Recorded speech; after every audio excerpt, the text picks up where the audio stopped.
বিয়ের ফাঁদে ফেলে চায়নায় নারী পাচার, যৌন কাজে বাধ্য করা ও শারীরিক নির্যাতনের অভিযোগ, চ্যানেল ওয়ানের অনুসন্ধান।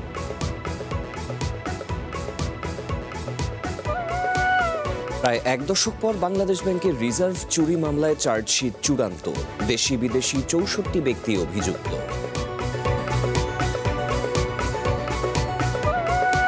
কুড়িগ্রামে পুশিনের শিকার ৪ বাংলাদেশি উদ্ধার, এখনো শূন্য রেখায় ৫ জন। যশোর সীমান্তে বিজিবি বিএসএফ উত্তেজনা।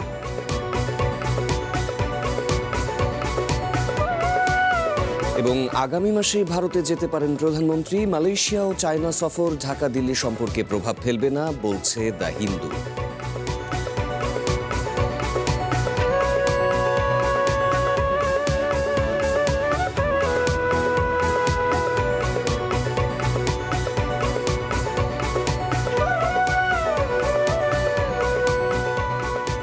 সন্ধ্যার বুলেটিনে স্বাগত, সাথে আছি সাফাদ্দিন ফরিদ এবং আমি তানিয়া হারুন। শুনছিলেন শিরোনাম, এবারে বিস্তারিত। বিয়ের ফাঁদে ফেলে নারী পাচারের ঘটনা ঘটছে ঢাকার সাভার এলাকায়। চায়নার নাগরিককে বিয়ে করে সে দেশে থাকা এক পোশাক শ্রমিকের করুণ কাহিনী উঠে এসেছে চ্যানেল ওয়ানের অনুসন্ধানে। এভাবে নারী পাচার হওয়ার কথা স্বীকারও করেছে স্থানীয় পুলিশ।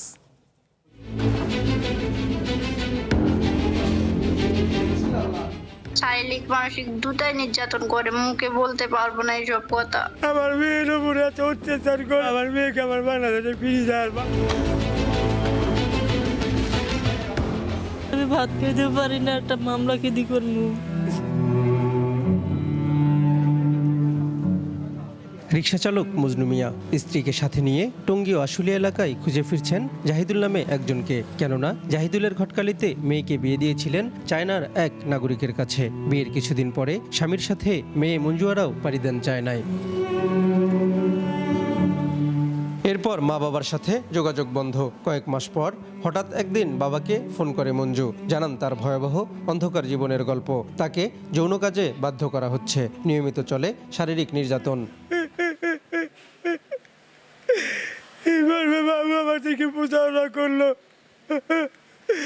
আমার মেয়ের উপরে এত অত্যাচার করে। আমি সরকারের কাছে একটাই আবেদন করি, আমার মেয়েকে আমার বাংলাদেশে ফিরে যায়, আর বাবুর মতন মানুষকে যেন ফাঁসিতে ঝুলানো হয়। ২-৩ মাস কিন্তু ভালো ভালো দেখাইছি, তারপর থেকে ছেলের সাথে মোর ভাই যদি টাকার কথা কয়, ছেলের সাথে মোর অত্যাচার করে, ডাংমার করে, আমার সঙ্গে যোগাযোগ করতে দেয় না। সেদিন আমার ফোন দিয়ে কয়, মা আমারে যাইতে দেয় না, মা আমার পাসপোর্ট ভিসা সব কাড়ি নিয়েছে, মা তুই একটা মামলা করে দে। চায়নায় থাকা মঞ্জুয়ারার সাথে যোগাযোগ করে চ্যানেল ওয়ান। দুঃসহ জীবনের বর্ণনা দিয়ে দেশে ফিরে আসার করুণ আকুতি জানান। প্লিজ আমাকে সাহায্য করেন, আমি এখানে অনেক বিপদে আছি। আমি এখান থেকে বাংলাদেশে ব্যাক করতে চাই। আমাকে কোনো কিছু খাইতে দেয় না, কিছু চাইলে আয়না দেয় না, শারীরিক মানসিক দুটাই নির্যাতন করে, মুখে বলতে পারবো না এইসব কথা। আমি লোকেশন তো বলতে পারি না, কিন্তু আমি চায়নাতে আইছি এটাই জানি। জাহিদুল ইসলামের খোঁজে নামে চ্যানেল ওয়ান, যাকে পেলে মঞ্জুয়ারার খোঁজ মিলতে পারে। কিন্তু চতুর জাহিদুল ধরা দেন না। অবশেষে চায়নার নাগরিকের সাথে এক তরুণীকে বিয়ে দেওয়ার সাজানো প্রস্তাবে আশুলিয়ায় হাজির জাহিদুল। পুলিশকে সাথে নিয়ে হাজির রিকশাচালক বাবা মজনু মিয়া। কিন্তু পুলিশ গ্রেপ্তার করলেও মঞ্জুকে নিয়ে কোনো তথ্য দিচ্ছেন না জাহিদুল। পাঠাই না, আমি পাসপোর্ট করে দিয়েছিলাম, সে নিজেও আসছিল। এখন মেয়ে হয়তো বা সমস্যা আছে, হয়তো বা আমি কথা বলে ব্যবস্থা করে দিই। নিজে বিয়ে দিয়েছি, কিন্তু তার মেয়েকে আমি বিয়ে দিয়েছি কিনা আমার বড় ভাই বলতে পারে। এই একটি ঘটনাই নয়, আশুলিয়ার পোশাক শ্রমিক এই নারীও বিদেশে সুখের জীবন আর নগদ টাকার লোভে বিয়ে করেছিলেন চায়নার নাগরিক ঝাংকুয়ানকে। কিন্তু বিয়ের কিছুদিন পর স্বামীর কর্মকাণ্ডে সন্দেহ হলে চায়নায় না যাওয়ার সিদ্ধান্ত নেন তিনি। বিয়ে হলে তোমাকে এরকম 3 লাখ টাকা 3.5 লাখ টাকা দিবে, হ্যাঁ, তোমার প্রত্যেক মাসে মাসে 10,000 টাকা করে খরচ দিবে। পাসপোর্ট অফিস থেকে আসার পরে আমি জানতে পারলাম যে আসলে ওরা ফেক। এই নারীর বিয়ে হয়েছিল রেহানা নামে একজনের মাধ্যমে। আশুলিয়ার নরসিংহপুরে বোনের বাড়িতে থাকতেন রেহানা। কিন্তু প্রায় 6 মাস আগে বাংলাদেশি 2 তরুণীকে চায়নার নাগরিকদের সঙ্গে বিয়ে দিয়ে তিনিও তাদের সঙ্গে সে দেশেই চলে গেছেন। প্রায় বছর হয়ে গেছে বিয়ে হয়েছে, এটা আমি জানি। পরবর্তীতে আসছে বেড়াইতে, আবার মেয়ে আরো 2টা নাকি বিয়া করে লয়ে গেছে ওই দেশে চায়নাতে। এটা জানছি। রেহানার পরিবার জানায় কয়েক বছর আগে রেহানাও একইভাবে বিয়ে করে চায়নায় গিয়েছিলেন। সেখান থেকে দেশে ফিরে জড়িয়ে পড়েন চায়নার নাগরিকদের সাথে বিয়ের ফাঁদে ফেলে মানব পাচারের খেলায়। এই চক্রের একাধিক সদস্য পরিচয় গোপন রেখে চ্যানেল ওয়ানকে জানিয়েছেন কিভাবে বিয়ের নামে বাংলাদেশি মেয়েদের চায়নায় পাচার করা হচ্ছে। একজন চায়না যদি বিয়েই করে, সে বিয়ের ভিসা করবে, করে নিয়ে চায়না নিয়ে যাবে।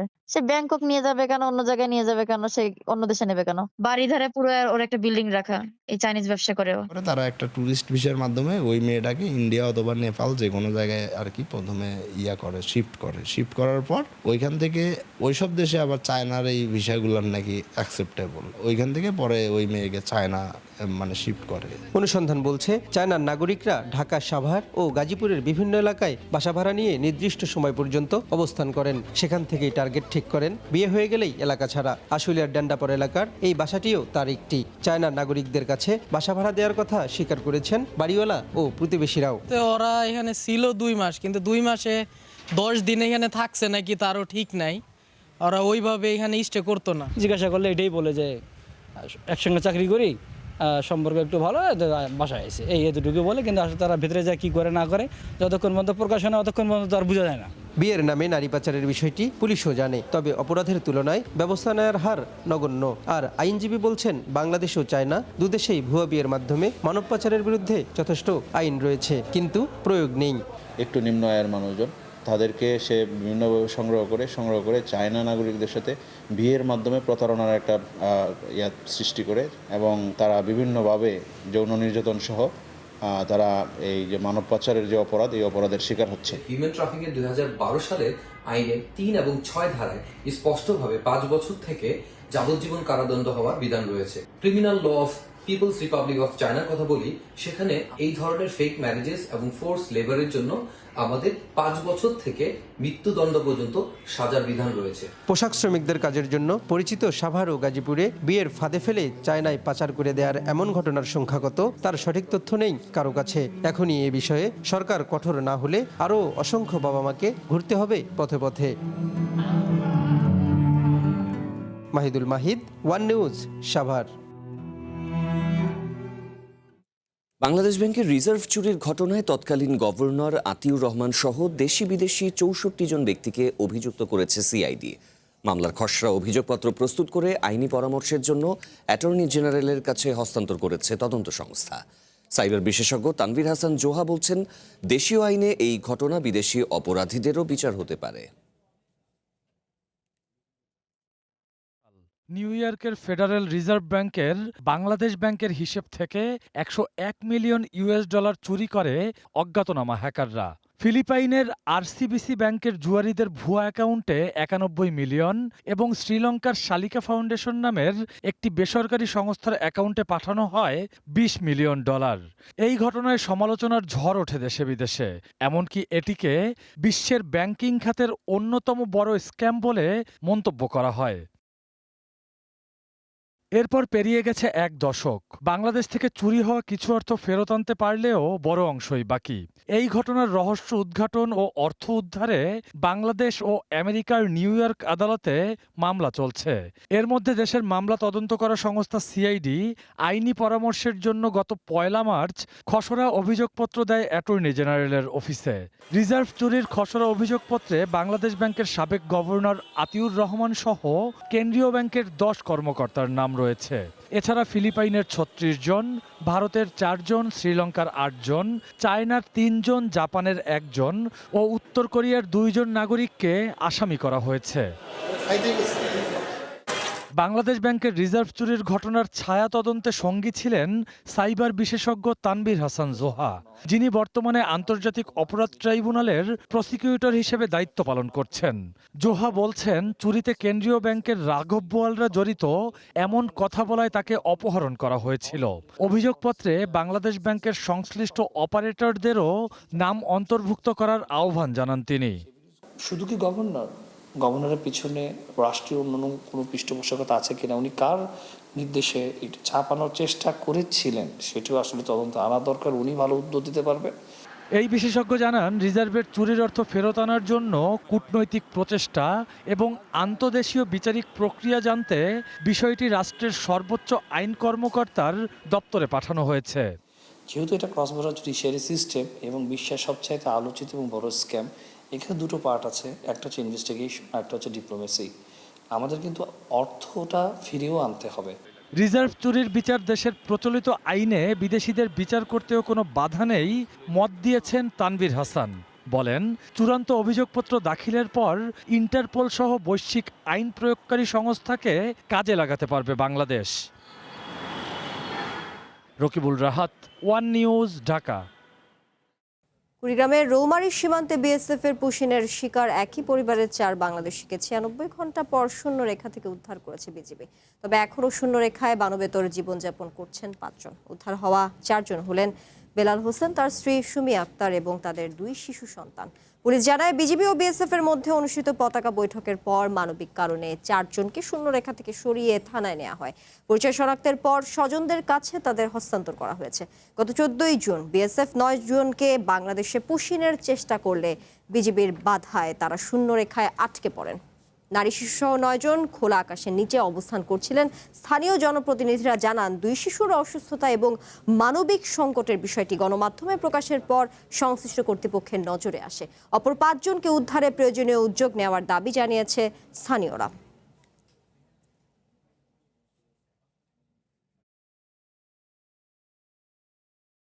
সবসময় আমরা থাকি যাতে ভারত থেকে যদি কোনো প্রকার লোক যদি পুশিং না করতে পারে ভারত থেকে, এবং কি আমাদের সাথে বিজিবি আছে, তারপরে ব্যাটালিয়ন অথবা আনসার আছে। ইন্ডিয়া থেকে রাতের আধারে লোকজন নামাই দিতেছে, এটা আমরা গ্রামবাসী ধরছি কালকে রাত্রে। ধরার পরে এখানে আবার আমরা নিয়ে আসছি, ওদের আবার পাঠাই দিয়েছে। আমাদের সঙ্গে আছে বিজিবি আর আমরা গ্রামবাসী সবাই মিলে পুশিং ঠেকানোর জন্য এখানে পাহারা দিচ্ছি। এলাকার নারী এবং পুরুষ এবং ছোট শিশু থেকে শুরু করে যারা একটু বোঝে যারা আছে সবাই বিজিবির সাথে সহযোগিতা করতেছে যাতে কোনোভাবেই বাংলাদেশে পুশিং করা সম্ভব না হয় তাদের জন্য। বিএসএফ এর পুশিং চেষ্টার কারণে যশোর সীমান্তে বাড়ছে উত্তেজনা। আতঙ্কে দিন কাটাচ্ছেন গ্রামের বাসিন্দারা। স্থানীয়দের মতে বিজিবির জনবল, অস্ত্র ও যোগাযোগ ব্যবস্থা আরও উন্নত করা প্রয়োজন। যশোর সীমান্তে প্রায় 142 কিলোমিটার এলাকায় কথিত বাংলাদেশি অজুহাতে বিএসএফের জোরপূর্বক পুশিনের চেষ্টায় সীমান্তে চরম উত্তেজনা বিরাজ করছে। আতঙ্কে দিন কাটছে সীমান্ত ঘেঁষা গ্রামের বাসিন্দাদের। ইন্ডিয়ানরা অনেক অত্যাচার করে আমাদের পরে, কোনো কিছু হলেই আমাদের ঘাস কাটতে গেলে মানুষ ধরে নিয়ে গিয়ে মারে, গুলি করে, মাছ ধরতে গেলে মারে, ধান কাটতে দেয় না। রাত ভোর যে লাইট বন্ধ করে বিএসএফ যে পুশিং করছে, এটা বড় অন্যায়। বিজিবির কঠোর অবস্থান এবং স্থানীয়দের সহযোগিতায় প্রতিহত করা হচ্ছে ভারতীয় বাহিনীর অপচেষ্টা।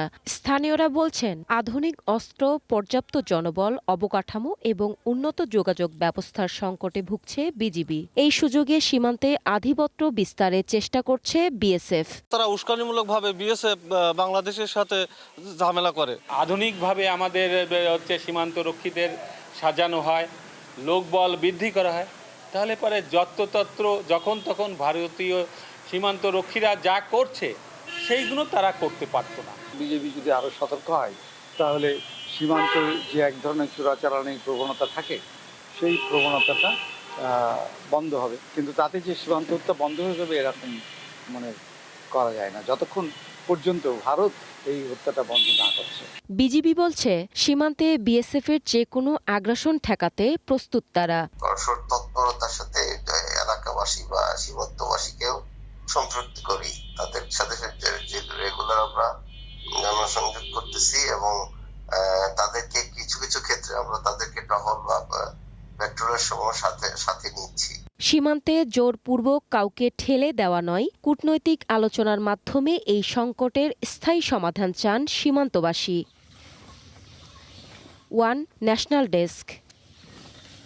নিরাপত্তার ঘেরাটোপ যেন সরকার প্রধানকে জনগণ থেকে দূরে ঠেলে না দেয়, সেই বিষয়ে স্পেশাল সিকিউরিটি ফোর্স এসএসএফকে লক্ষ্য রাখতে বলেছেন প্রধানমন্ত্রী তারেক রহমান। সকালে প্রধানমন্ত্রীর কার্যালয়ে এসএসএফ এর 40তম প্রতিষ্ঠা বার্ষিকী অনুষ্ঠানে প্রধানমন্ত্রী বলেন, ভূরাজনৈতিক পরিস্থিতি ও তথ্য প্রযুক্তির বিকাশে বহুমাত্রিক নিরাপত্তা চ্যালেঞ্জ তৈরি হয়েছে। এগুলোর মোকাবেলায় এসএসএফ সদস্যদের সার্বক্ষণিক প্রস্তুত থাকতে হবে। বাহিনীর আধুনিকায়ন ও পেশাদারিত্বের উপর গুরুত্ব দেন তারেক রহমান। বলেন, একটি বিশেষায়িত বাহিনী হিসেবে সাহস, দক্ষতা ও প্রযুক্তিতে এসএসএফ এর পিছিয়ে থাকার কোনো সুযোগ নেই। এ সময় সাবেক প্রধানমন্ত্রী বেগম খালেদা জিয়ার প্রতি এসএসএফ এর আন্তরিক দায়িত্ব পালনের কথা স্মরণ করেন তারেক রহমান।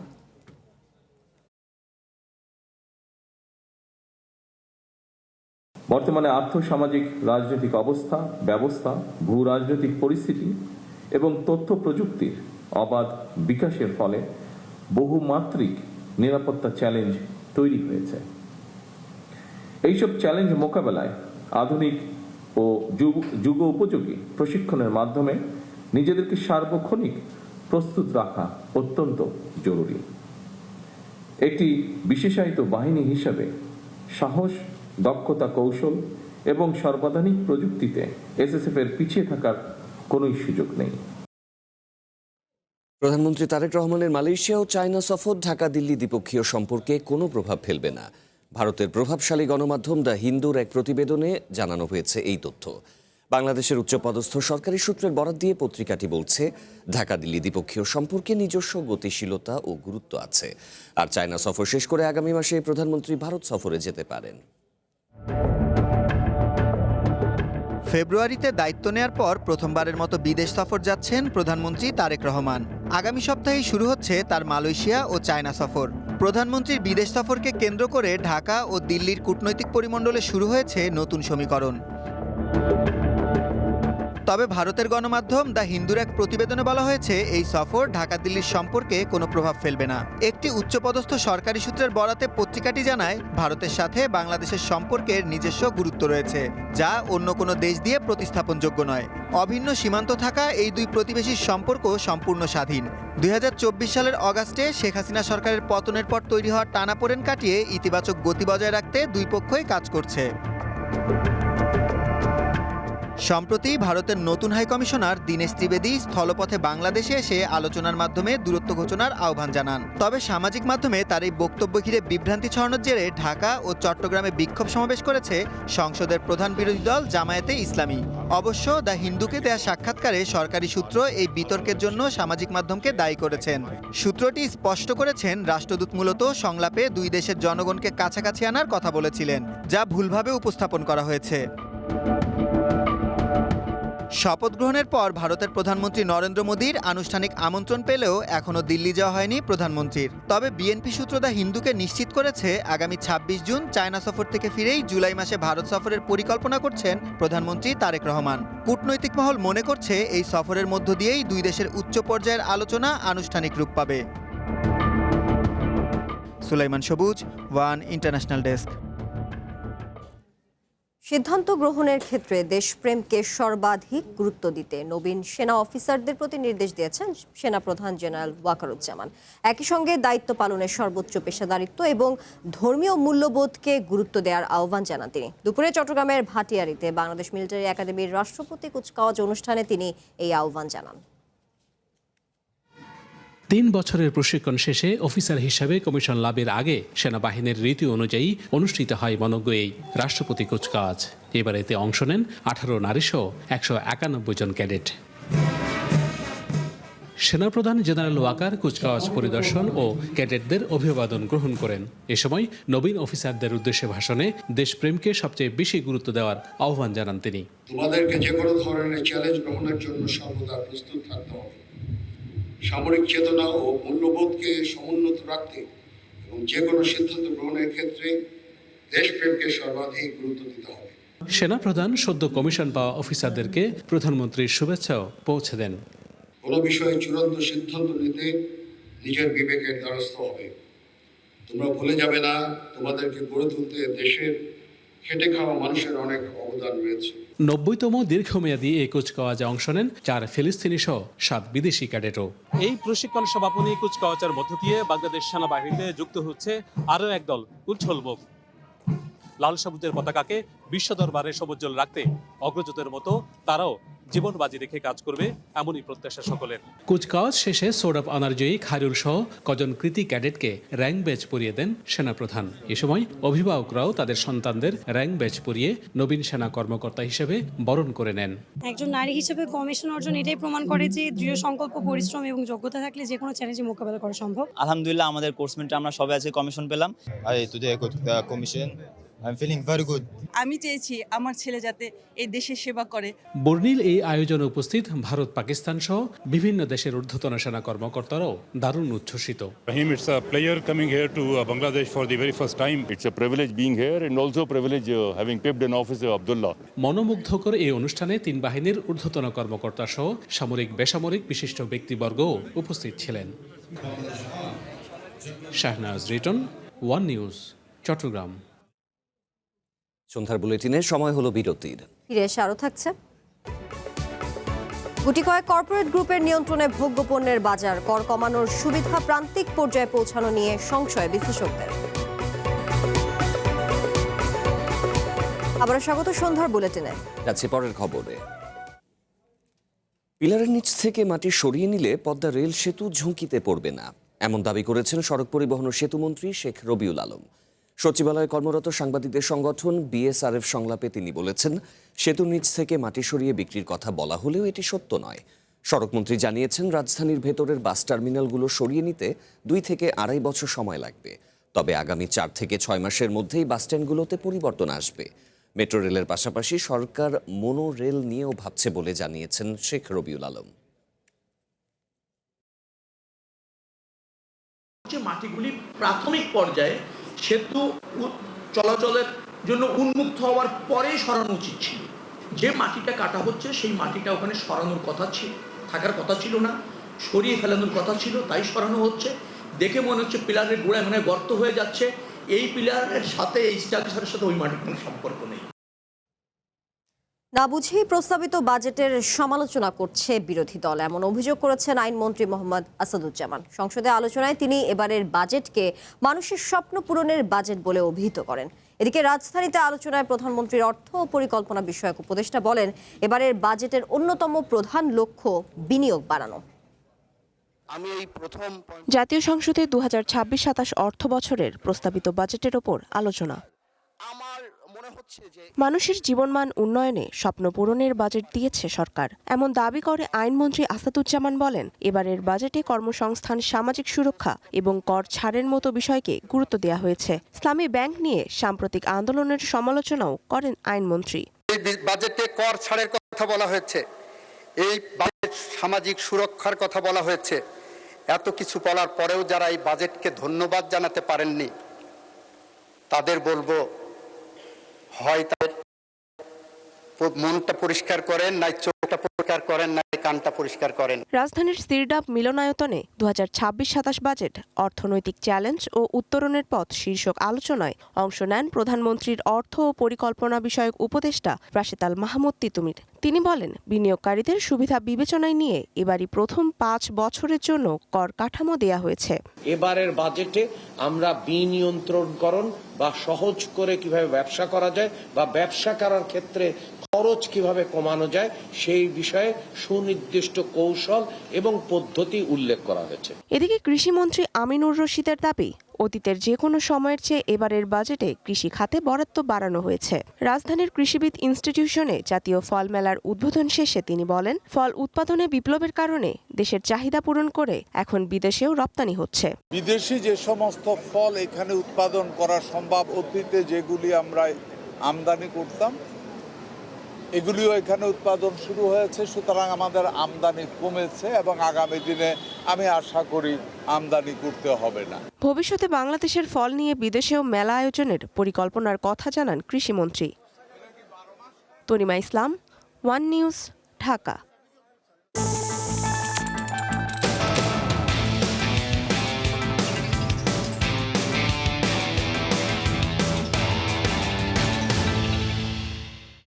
নিত্যপণ্যের দাম কমাতে বাজেটে 60টি পণ্যের উৎসে কর কমানোর ঘোষণা দিয়েছেন অর্থমন্ত্রী। কিন্তু এর সুবিধা প্রান্তিক পর্যায়ে পৌঁছাবে কিনা তা নিয়ে সন্দিহান বাজার বিশ্লেষকরা। তারা বলছেন, গুটি কয়েক কর্পোরেট গ্রুপ নিয়ন্ত্রণ করে ভোগ্যপণ্যের বাজার। প্রতিযোগিতামূলক বাজার ব্যবস্থা তৈরি না হলে নিত্যপণ্যের বাজারে মনোপলি ভাঙবে না। বিবেচনা করে বিপুল পরিমাণ ভর্তুকি প্রদান করেছি। বিএনপি সরকারের প্রথম বাজেটে প্রায় ৬০টি পণ্যের উৎসে কর কমিয়ে ০.৫% করার প্রস্তাবে ইতিবাচক আলোচনার জন্ম দেয়। যদিও খাদ্যপণ্যের বাজারে এই কর ছাড়ের বড় কোনো প্রভাব পড়বে কিনা এ নিয়ে সন্দিহান খোদ ব্যবসায়ীরা। তারা বলছেন আন্তর্জাতিক বাজার দর, ডলার বিনিময় হার, পরিবহন ব্যয় এবং সরবরাহ ব্যবস্থার ওপর চূড়ান্ত দাম নির্ভর করে। তাই শুধু বাজেট ঘোষণার কারণে রাতারাতি দাম কমে যাবে এমন নিশ্চয়তা নেই। এই বছরের বাজেটটা সরকার যে ঘোষণা দিয়েছে এবং আন্তর্জাতিক দুনিয়ায় আমদানিকারক যারা আমদানি আছে, আমদানি কিন্তু তাদের হাতে আছে। যারা আগে আমদানিতে ছিল তারাই কিন্তু এখানে মূলত মাঠে আছে। নতুন উদ্যোক্তা গড়তে হবে, তাদের জন্য সহজ শর্তে ব্যাংক থেকে তাদের ঋণ দিতে হবে, যাতে প্রতিযোগিতা বেড়ে ওঠে, বেশি বেশি প্রতিযোগিতা যাতে মাঠে চলে আসতে পারে। যদি প্রতিযোগিতার হার বেড়ে যায় তাহলে কম্পিটিশন রেট অর্থাৎ প্রতিযোগিতামূলক দর ব্যবস্থা সমাজে প্রতিফলন ঘটে। বাজেট ঘোষণায় খাদ্যপণ্যের উৎসে কর কমানো ছাড়াও সরকারি পর্যায়ে খাদ্যশস্য ধারণ ক্ষমতা প্রায় ১ লাখ টন বাড়ানোর ঘোষণা এসেছে। এছাড়া কৃষিজাত পণ্যের বিপণন ও প্রক্রিয়াজাতকরণ সুবিধা সম্প্রসারণেও বরাদ্দ বাড়ানো হয়েছে। বিশ্লেষকরা বলছেন বাজার প্রতিযোগিতা ও তদারকি নিশ্চিত না হলে সরকারের এত সব উদ্যোগ ভোক্তার কাছে নাও পৌঁছাতে পারে। এমনিতে আমরা জানি এবছরের বাজেটে কিন্তু একটা বড় পরিমাণে টাকার ঘাটতি আছে। ঘাটতি থাকলে পারে এই টাকার জন্য সরকারকে ঋণ করতে হবে এবং ঋণ করলে পারে বাজারে কিন্তু মুদ্রাস্ফীতি দেখা দিবে। মুদ্রাস্ফীতি দেখা দিলে আলটিমেটলি কিন্তু মানুষের ক্রয় ক্ষমতা কমে যাবে এবং আলটিমেটলি এটার কোনো প্রভাব মানুষের উপরে পড়বে না। তবে এটা সতর্ক মনিটরিংয়ের খুব দরকার যে সরকার দাম কমালো, অতএব মানে সরকার লেভেলে যখন দাম কমলো সেটি ক্রেতা লেভেলে কতখানি কমলো বা মানে ভোক্তা লেভেলে কতখানি কমলো, এটার একটা মনিটরিংটা খুবই দরকার।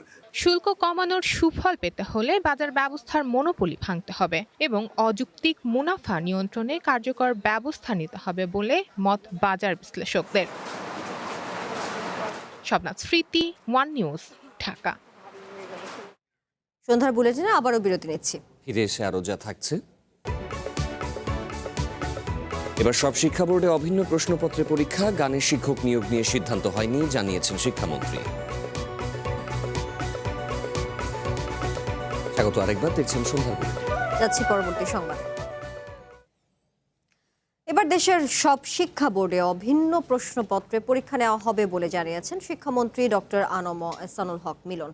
দুপুরে সচিবালয়ে শিক্ষা মন্ত্রণালয়ের সম্মেলন কক্ষে আয়োজিত সংবাদ সম্মেলনে তিনি কথা বলেন। শিক্ষামন্ত্রী জানান, শিক্ষা প্রতিষ্ঠানে গানের শিক্ষক নিয়োগ দেয়া নিয়ে মন্ত্রিসভার বৈঠকে কোনো সিদ্ধান্ত হয়নি। 2026 সালের এইচএসসি ও সমমানের পরীক্ষা আগামী 2রা জুলাই থেকে শুরু হবে বলেও জানান তিনি। এদিকে শিক্ষা এবং প্রাথমিক ও গণশিক্ষা প্রতিমন্ত্রী ববি হাজার জানান, ঢাকার আর্মি স্টেডিয়ামে আগামী 20 জুন প্রাথমিক বিদ্যালয় গোল্ড কাপ ফুটবল টুর্নামেন্টের ফাইনাল অনুষ্ঠিত হবে। ওই দিন প্রধানমন্ত্রী তারেক রহমান আয়োজনটি উদ্বোধন করবেন।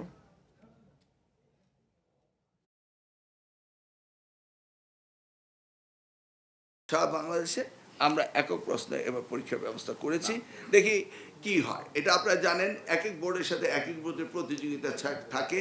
কোনো বোর্ড বলে একটু রিল্যাক্স প্রশ্ন করে, কোনো বোর্ড স্ট্রং প্রশ্ন করে।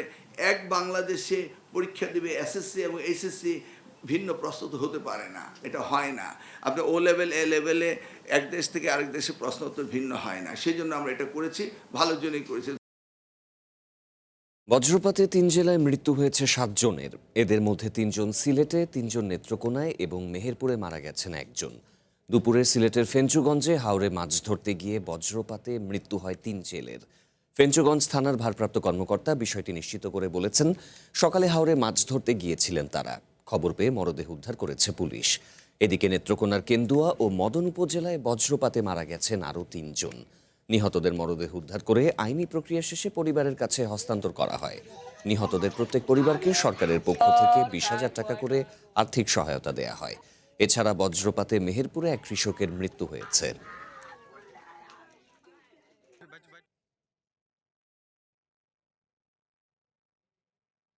খুলনার সোনাডাঙ্গায় গৃহকর্মীকে নির্যাতনের মামলায় পুলিশ দম্পতিকে গ্রেফতার করা হয়েছে। বুধবার দুপুরে সোনাডাঙ্গা আবাসিক এলাকার সোলার পার্কে এক ভাড়া বাসায় গরম কড়াই দিয়ে গৃহকর্মী কিশোরীকে ছ্যাঁকা দেওয়া হয়।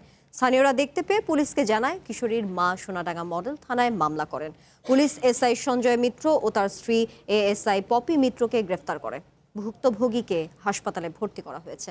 ঘটনায় এলাকার তীব্র প্রতিক্রিয়া দেখা দিয়েছে। পরবর্তীতে বিষয়টা খতিয়ে দেখছি, দেখার পরে ভিকটিমের মা আছে, মা বলছেন, মাকে খবর দেওয়া হয়েছে। মা আসার পরে আমরা ওর মার কাছ থেকে একটা এজাহার নিয়েছি, মামলা নিয়েছি। মামলা নিয়ে আমার ঊর্ধ্বতন কর্তৃপক্ষের সাথে আলোচনা করছি। আমরা উক্ত বিষয়ে আমরা মামলা নিয়েছি। মামলা নিয়ে আমাদের যে পুলিশ দম্পতি 2 জন আছে, তাদেরকে আমরা উক্ত মামলায় গ্রেফতার করেছি।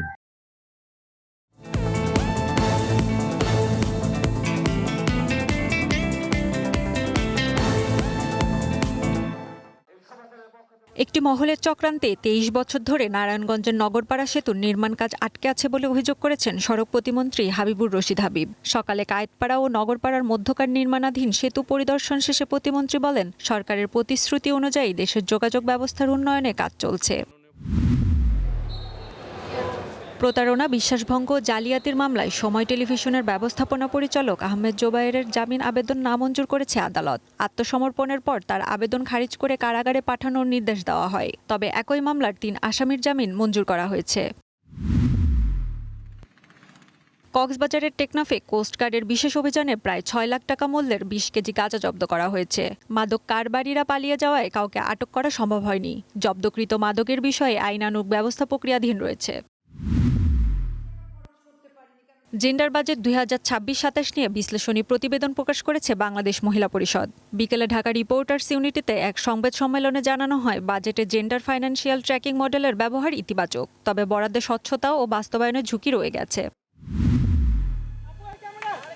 ফুটবল বিশ্বকাপকে ঘিরে দেশজুড়ে ওয়ার্ল্ড কাপ অ্যাক্টিভেশন কর্মসূচি করেছে মোবাইল আর্থিক সেবাদাতা প্রতিষ্ঠান নগদ। ঢাকা বিশ্ববিদ্যালয় ও ঢাকা কলেজে উদ্বোধনের পর দেশের 27 জেলায় চলবে এই আয়োজন। স্পোর্টস কুইজ, ফুটবল ভিত্তিক গেম, প্লেস্টেশন প্রতিযোগিতা সহ নানা কার্যক্রমের মাধ্যমে তরুণদের মধ্যে বিশ্বকাপের উন্মাদনা ছড়িয়ে দেওয়াই এই উদ্যোগের লক্ষ্য। ভাইয়ারা বলল, আমি নিজে থেকে এবার পার্টিসিপেট করলাম।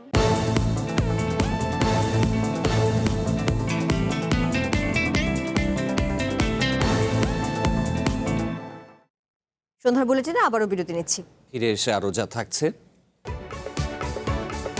যুদ্ধবন্ধের সমঝোতা স্মারকে স্বাক্ষর করল ইরান ও আমেরিকা। চুক্তি না মানলে আবারও হামলার হুঁশিয়ারি ট্রাম্পের।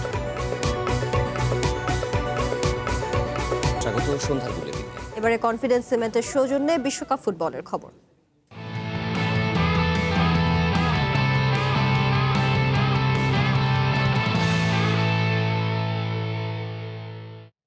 বিশ্বকাপে টিকে থাকার লড়াইয়ে আজ রাতে মাঠে নামছে সাউথ আফ্রিকা ও চেক প্রজাতন্ত্র। গ্রুপ পর্বের দ্বিতীয় ম্যাচে রাত 10টায় মুখোমুখি হবে 2 দল। প্রথম ম্যাচে হারের কারণে আজকের ম্যাচটি 2 দলের জন্যই ডু অর ডাই। এবারের আসরে নিজেদের প্রথম ম্যাচে মেক্সিকোর কাছে 2-0 গোলে হেরে বিশ্বকাপ শুরু করে সাউথ আফ্রিকা। অন্যদিকে চেক প্রজাতন্ত্র হার দিয়েই শুরু করেছে বিশ্বকাপ। ফলে নকআউট পর্বের আশা বাঁচিয়ে রাখতে এই ম্যাচে জয় ছাড়া বিকল্প নেই দল দুটির সামনে। এদিকে রাত 1টায় প্রথম জয়ের লক্ষ্যে মাঠে নামবে সুইজারল্যান্ড ও বসনিয়া হার্জেগোভিনা। লস অ্যাঞ্জেলসের সোফি স্টেডিয়ামে বি গ্রুপে মুখোমুখি হবে তারা। প্রথম ম্যাচে 2 দলই 1-1 গোলে ড্র করায় তাদের সংগ্রহে 1টি করে পয়েন্ট।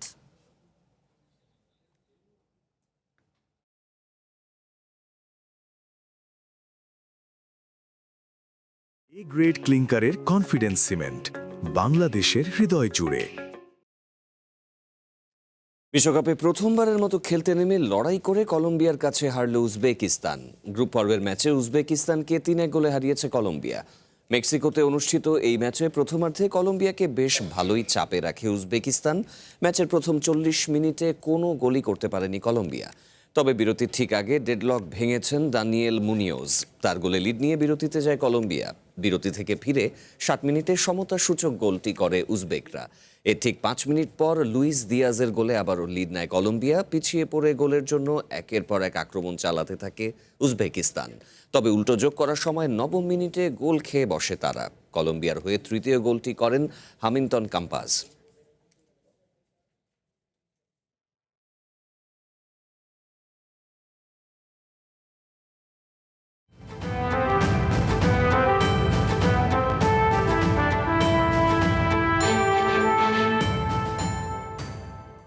যুদ্ধবন্ধের সমঝোতা স্মারকে স্বাক্ষর করেছেন আমেরিকার প্রেসিডেন্ট ডোনাল্ড ট্রাম্প ও ইরানের প্রেসিডেন্ট মাসুদ পেজেশকিয়ান। বুধবার G7 সম্মেলন শেষে ফ্রান্সের ভার্সাইয়ে সমঝোতা স্মারকের নথিতে সই করেন ট্রাম্প। ইরানের পক্ষ থেকে মাসুদ পেজেশকিয়ানও নথিতে সই করেছেন। সমালোচনার মধ্যেই G7 সংবাদ সম্মেলনে ট্রাম্প জানান, ইরানের হাতে ব্যালিস্টিক মিসাইল না থাকা অন্যায্য। 110 দিনের সংঘাতের পর ট্রাম্প পেজেশকিয়ানের চুক্তির মধ্য দিয়ে বাস্তবায়ন হলো ইরান আমেরিকার চুক্তি। বুধবার ফ্রান্সের ভার্সাইলে সমঝোতা স্মারকের নথিতে সই করেন ট্রাম্প। একই দিনে ইরানের প্রেসিডেন্ট মাসুদ পেজেশকিয়ানের চুক্তিতে স্বাক্ষরের ছবিও প্রকাশ করেছে দেশটির রাষ্ট্রীয় গণমাধ্যমগুলো।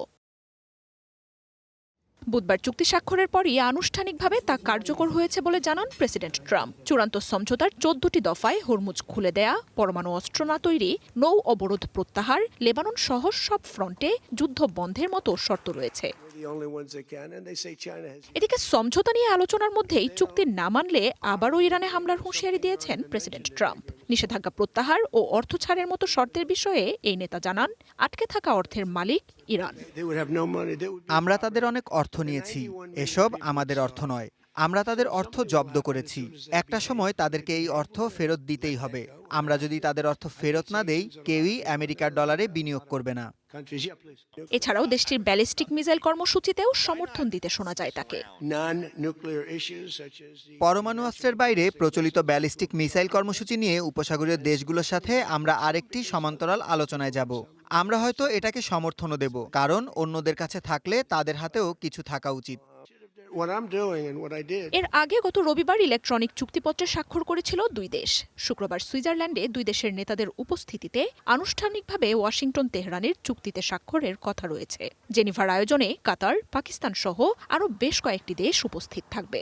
আমেরিকার পক্ষে প্রেসিডেন্ট ট্রাম্প ও ইরানের প্রেসিডেন্ট মাসুদ পেজেশকিয়ানও সেখানে উপস্থিত থাকতে পারেন বলে গুঞ্জন রয়েছে। মার্জিয়া উপমা, ওয়ান ইন্টারন্যাশনাল ডেস্ক। বাংলাদেশ ও পাকিস্তানে হামাসের তৎপরতা রয়েছে এমন অভিযোগ তুলেছেন ভারতে অবস্থানরত ইসরায়েলের রাষ্ট্রদূত রিউভেন আজার। এনডিটিভিকে দেয়া এক সাক্ষাৎকারে তিনি এই দাবি করেন। সতর্ক করে দিয়ে বলেন, হামাস যেভাবে ইসরায়েলে হামলা করেছিল, অন্য চরমপন্থী সংগঠনগুলো সেই একইভাবে অন্য কোথাও হামলার পরিকল্পনা করতে পারে।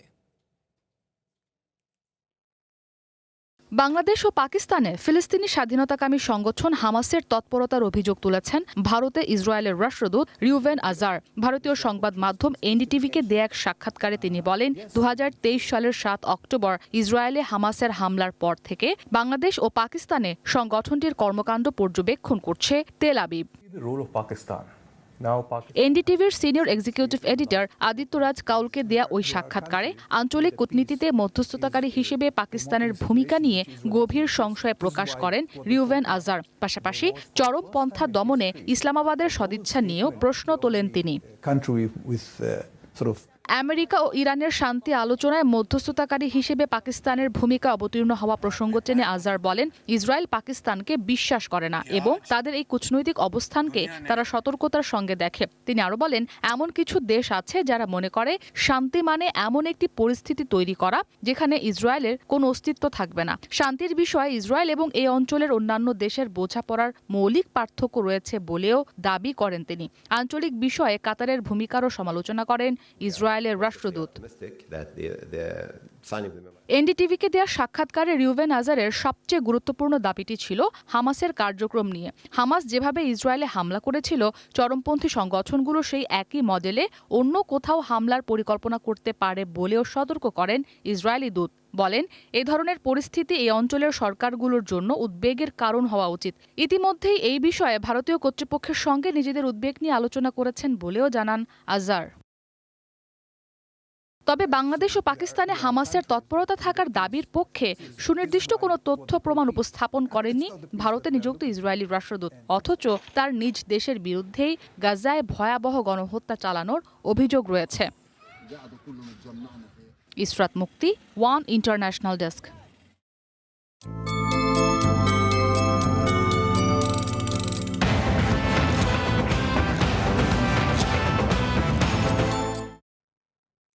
গিনেস ওয়ার্ল্ড রেকর্ডসের নতুন আইকন তালিকা প্রকাশ করা হয়েছে। বিশ্বমঞ্চে যারা নিজেদের অনন্য কীর্তিতে ইতিহাস করেছেন, মূলত তাদেরই দেয়া হয়েছে এই বিশেষ সম্মান। তালিকায় 194 বছর বয়সী কচ্ছপ জনাথন থেকে শুরু করে আছেন অদম্য পর্বতারোহী হরি বুধামাগার এবং জনপ্রিয় কে পপ ব্র্যান্ড ব্ল্যাকপিঙ্ক। বিশ্বে সবচেয়ে বয়স্ক জীবিত স্থলচর প্রাণী জোনাথন। তার বয়স 194 বছর। এই দীর্ঘ জীবনে সে সাক্ষী হয়েছে বহু ইতিহাসের। এবার সে নিজেই নাম লেখালো গিনেসের নতুন আইকন তালিকায়। অ্যাটলান্টিকের সেন্ট হেলেনা দ্বীপে রাজকীয় হালে থাকা এই কচ্ছপটি এখন গিনেসের অন্যতম আকর্ষণ।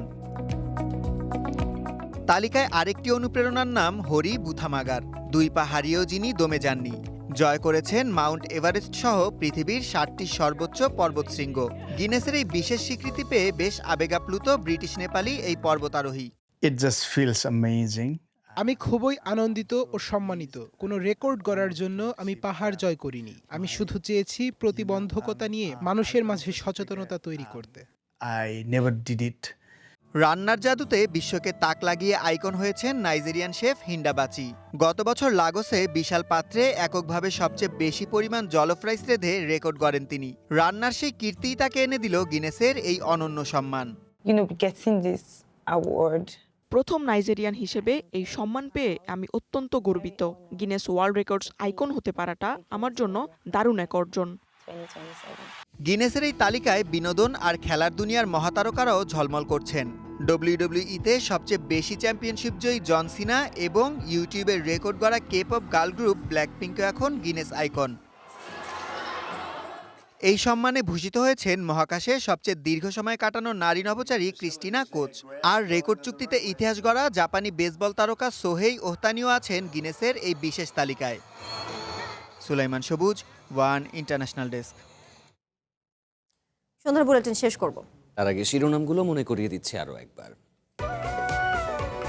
বিয়ের ফাঁদে ফেলে চায়নায় নারী পাচার, যৌন কাজে বাধ্য করা ও শারীরিক নির্যাতনের অভিযোগ, চ্যানেল ওয়ানের অনুসন্ধান। প্রায় 1 দশক পর বাংলাদেশ ব্যাংকের রিজার্ভ চুরি মামলার চার্জশিট চূড়ান্ত, দেশি বিদেশি 64 ব্যক্তি অভিযুক্ত।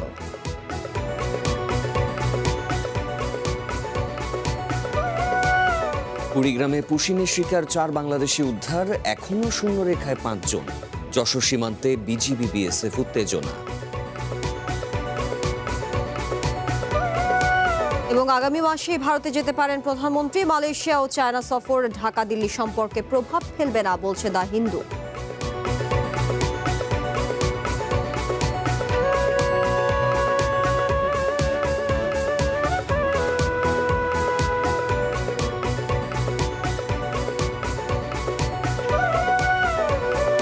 সন্ধ্যার বুলেটিন এখন এ পর্যন্ত। একটু পরেই দেখবেন খেলার বুলেটিন। চ্যানেল ওয়ানের সাথেই থাকুন, যুক্ত থাকুন আমাদের ফেসবুক পেজ এবং ইউটিউব চ্যানেলে। ধন্যবাদ সবাই।